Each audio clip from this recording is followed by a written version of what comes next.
Hello, welcome back to the Wrestling Newsroom. I'm your host, All Things Wrestling, and today we're going to be looking at all the wrestling news from Wednesday. We start with a very interesting couple of names backstage at SmackDown last night. We had Elijah Burke, who, as you know, was in ECW back in 2006, and boxing legend Evander Holyfield, who once fought Matt Hardy on WWE TV. Quite interesting names to note backstage at WWE. Is Elijah getting back involved? Who actually knows? That's pretty awesome to have a couple of former names backstage. Then we go to a bit of update on ITV's World of Sport. It will now be a 10-part wrestling series. It will be filmed in front of a live studio audience at Norwich. There will be interviews between matches. There will be a few matches, and the one person will get to take home the championship belt. So by the sound of it, we're going to have a championship match every single week. So we might have 5 different champions, 10 different champions, who actually knows. There's been no word when this will be coming out, so I can imagine it'll probably be late this year, early next year. I'll give you updates on the proper dates when they come out, but yeah, I'm excited to see what they're going to do with World of Sport. Pretty decent, actually. Congratulations to ITV. We're going back to what you used to do back in the day, so good luck. We then have names announced for the Greatest Royal Rumble event. We have Mark Henry. Yes, Mark Henry's been announced now. The Great Khali, Randy Orton, Rey Mysterio, Shane McMahon, Braun Strowman, Bray Wyatt, Big Show, Kane, Chris Jericho, Kurt Angle, All the New Day, Elias, Baron Corbin, Apollo, Shelton Benjamin, Sin Cara, Chad Gable, Goldust, Titus O'Neil, Mojo Rawley, Dolph Ziggler, and more competitors to be announced. Zack Ryder has been removed due to injury. I'll get to that in a minute. And also, we do have listed. Well, okay, yeah, there you go. There's the Royal Rumble competitors. I'll get into more of the card in my predictions video, which will be up later today. But yeah, I can't believe they've confirmed the return of Great Khali and Rey Mysterio. Absolutely amazing. Chris Jericho's coming back. It's going to be one hell of an event. I cannot wait. Then we go to Gail Kim spoke about Stephanie McMahon and the women's revolution in WWE. WWE thinks in a business mindset for them. They are thinking, okay, this woman's revolution is becoming hot. Ronda Rousey, this Me Too movement. So, of course, to be honest, I'm going to say this because I've said it on Twitter. Stephanie McMahon could have been fine for us a long time ago. She was there every single time I worked there, and she had zero interest in fighting for women back then. So for them, everything is business motivated. So them having this women's revolution, it is from the fans as well. The fans did demand it through social media, and Vince heard it and made it happen. And I think finally the girls are getting treated the way they want to get treated. I'm gonna be honest. I can agree they do seem a mindset, but it was kind of hard back when Gail Kim was there because there wasn't the level of competitors there was compared to today. It is kind of hard to make the whole women look better when there really weren't proper wrestlers for a very long time. They were just eye candy, which is horrible to say, but they were. I'm glad they are getting the respect they deserve. Then we move on to Enzo Amore putting a cryptic message on Twitter. No, sorry, Instagram. He just put this photograph. That is the only thing he posted. So, yes, I'm going to check if he has posted anything else since. Nope. So, yeah, people are believing this could be one of two things. It could either be him leaving the wrestling business, or it could be him marking a reference to his 90 days no compete clause, which, interesting to note that yesterday when this story broke, or yeah, definitely yesterday or Monday, that had marked his 3 months since he was released, so his 90 days no compete clause is over, so who knows. If I was a wrestling company, while he's still got this investigation going on, I wouldn't touch him with a 10-foot barge pole, because it's just bad press. But that's just how I would see it. So I don't think he'd get any people interested in why this whole rape case is going on. but we'll have to wait and see. Then we go to Bo Dallas and Kurt Axel attempted to join both Seth Rollins and Finn Balor without success. Bray Wyatt reached out to them on Twitter saying, "Please quit trying to concede with those obsolete mules. A welcome world awaits you. Let us fix you at Matt Hardy." Yes, please let them join.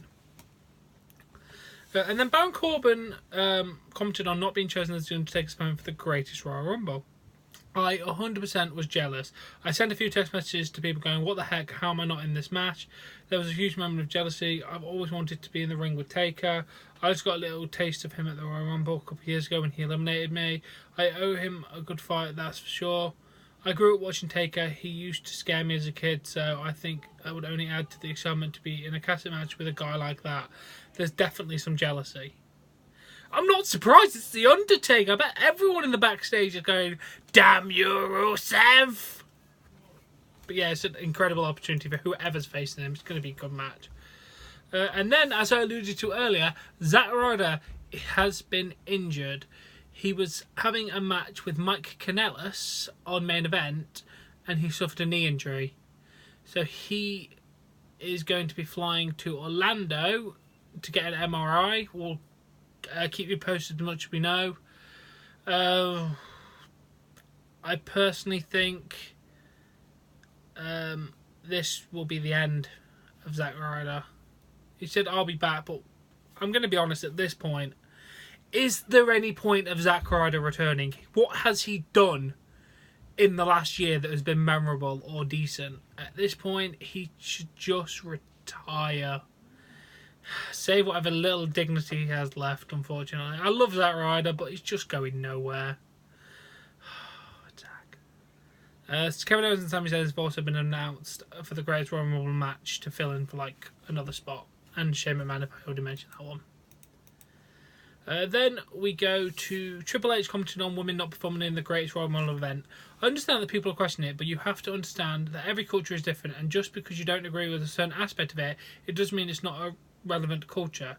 You can't dictate a country or a religion about how they handle things, but having said that, WWE is at the forefront of a women's evolution in the world, and what you can't do to affect change anywhere but staying away from it. WWE is at the forefront of a women's evolution in the world, and what you can't do is affect change anywhere by staying away from it.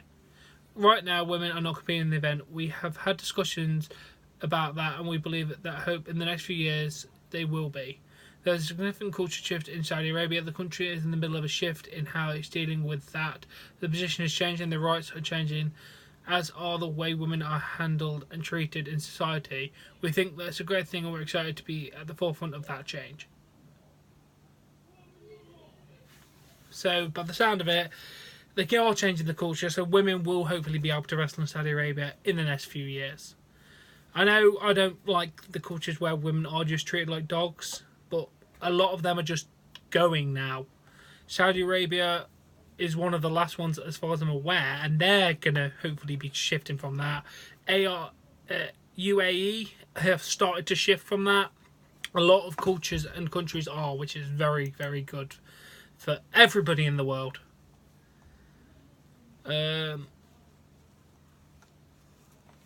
Interesting to note, Brock Lesnar will be alone at the Greatest Royal Rumble. Paul Heyman has not been booked for the event and won't be travelling to Saudi Arabia with the rest of the company. And it's also sold out, if anyone wanted to know that. That's pretty decent. Then we go to Dave Meltzer commenting on Braun Strowman's current spot on WWE.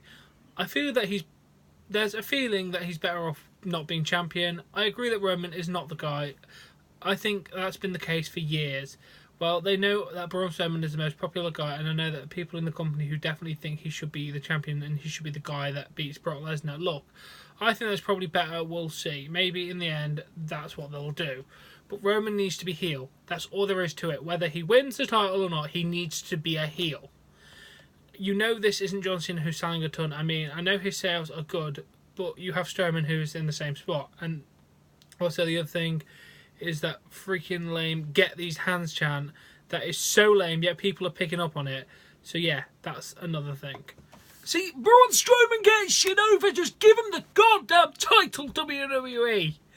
Sorry for unprofessional outburst, but come on, I want to see Braun as the Universal Champion. Get these hands! Even I'm doing it. Yeah, it's such a shit tagline, but it works. It honestly works. And then Raw this week did 3.104 million, which was massively down from 3.622 million last week. And then massively down from 3.912 million the week before. Well, that's about the average viewership, to be honest. And this week's War was a bit, to be honest, there's nothing to tune in for. So hopefully they can pick it back up and hopefully make the program more interesting. Because the one that just went was, oh shit. And then Bayley apologised to an awkward moment involving a fan during this week's Raw. I'm sorry I don't laugh at the right times. Is this what it feels like when my wings clip? Is this what it feels like when my wings are clipped? I'm awkward and nervous. Basically, she was going down the ramp. She went to hug this girl, but this guy was trying to hug her. He went, "My bad, dude. I was caught up in the moment between me and the little girl. Next time." Oh, at least she apologised. Bailey's so nice. Then we go to...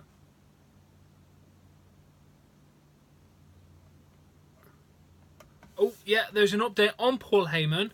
Now, PW Insider have now confirmed that Heyman is scheduled to travel with Brock Lesnar and will be a part of the Greatest Royal Rumble event. So, yeah. That is a last minute update we have there. Then we go to the final story. Jim Cornette comments on Impact star Sami Calhoun and the injuries that Calhoun inflicted on Eddie Edwards and Kevin Sullivan. Calhoun posted the following picture on what he recently did to Sullivan at an event. Can you focus? Nope. Come on, focus. There you go, you see the injury. Best I can show you. Yeah, that was the injury he did to Kevin Sullivan. Kevin Sullivan wanted to run his mouth tonight. He got his old ass beat. I don't care who you are or what you've done, just add his name to the list of victims. My give a fuck is broken. And then Cornette responded saying, I think Sami Calhoun's fans are a lot like Insane Clown Posse fans. The more that this guy's a fuck up and a goof, the more and more for people that like that kind of thing. Sorry. The more that the guy's a fuck up and a goof, the more and more for the people that like that kind of thing, that's the kind of thing those people like. The only thing Calhoun is doing right is making it part of his gimmick, but I'm afraid it's art intimidating life here because I don't think the guy knows what he's doing and he's being reckless with people. Well, judging by what he's done to both them guys, yeah, I'm going to have to say quite a lot, yeah. Seriously, that is not a good injury. Sami Calhoun, you seriously need to sort your shit out. Sort it out. Get trained, because oh my god, that's 2 people you've injured now. It's not good.